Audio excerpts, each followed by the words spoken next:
तो प्यारे बच्चों, dear students of 12th class, we are reading the lesson Indigo, as you know, and up to this mark from page number 46 to page number 51. There lies an important question on page number 51, with which you have to understand. The events in this part of the text illustrate Gandhi's method of working. Can you identify some instances of this method and link them to his ideas of satyagraha and non-violence? सवाल पूछता है कि जो events इस text के में आपने पढ़े यहाँ तक, गांधी जी के काम करने के तरीके से क्या तुम आइडेंटिफाई कर सकते हो कुछ मिसालें इस तरीके की जो गांधी जी का वतीरा था काम करने का, और उसको लिंक करोगे उसके ख्यालात से जो उसका idea of Satyagraha and non violence का था। तो बेसिकली जो हमने यहाँ तक पढ़ा उससे हमें ये वाज़िया होता है कि गांधी जी एक उसूल परस्त आदमी था और वो कोई ऐसी मिसाल छोड़ना नहीं चाहता था जिससे ये साबित हो जाए कि वो एक कानून तोड़ने वाला आदमी है, बल्कि वो कौम को अपनी ड्यूटियां देना चाहता था और अपनी सर्विस से उनको मुस्तफीद करना चाहता था।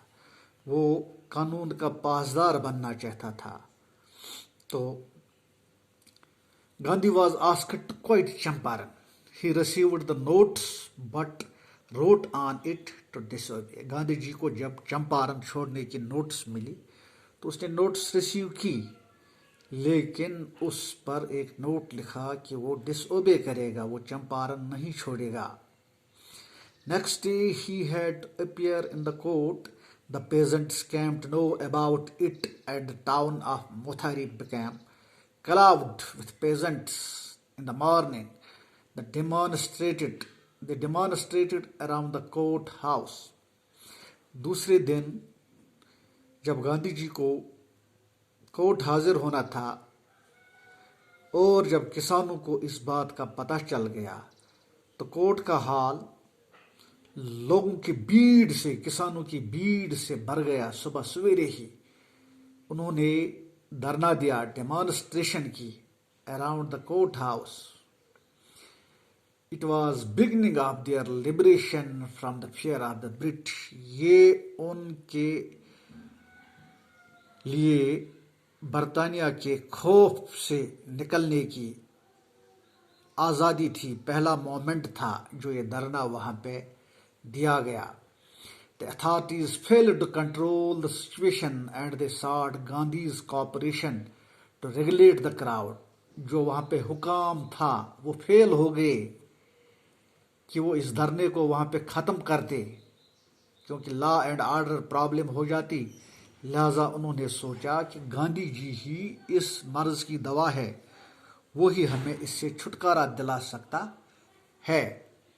His idea of non-violence and satyagraha came into operation.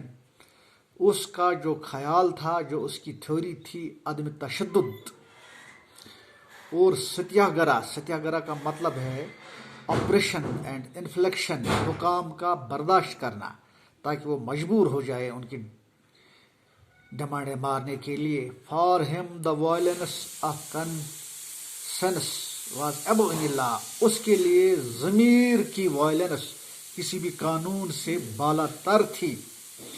Meanwhile, Gandhi was allowed to remain at liberty. तो इस धरना के पेश नज़र गांधी जी को आज़ाद रहने की इजाज़त दे दी गई। The instances link them to the ideas of non-violence. ये जो वाक़ात वहाँ पे पेश आए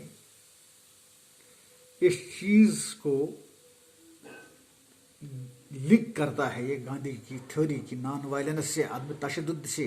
his basic theories of fighting for a just cause was self reliance and non violence through Satyagraha. became the greatest challenge to the might of British ruling India. تو جو اس کا خیال تھا، انداز تھا لڑنے کا، نان وائلنس سے، ستیہ گرہ سے، سیلف ریلائنس سے، تو یہ اس وقت برٹش طاقت کے خلاف جو ہندوستان میں راج کرتے تھے ایک بہت بڑا ہتھیار بن گیا. تھینکس.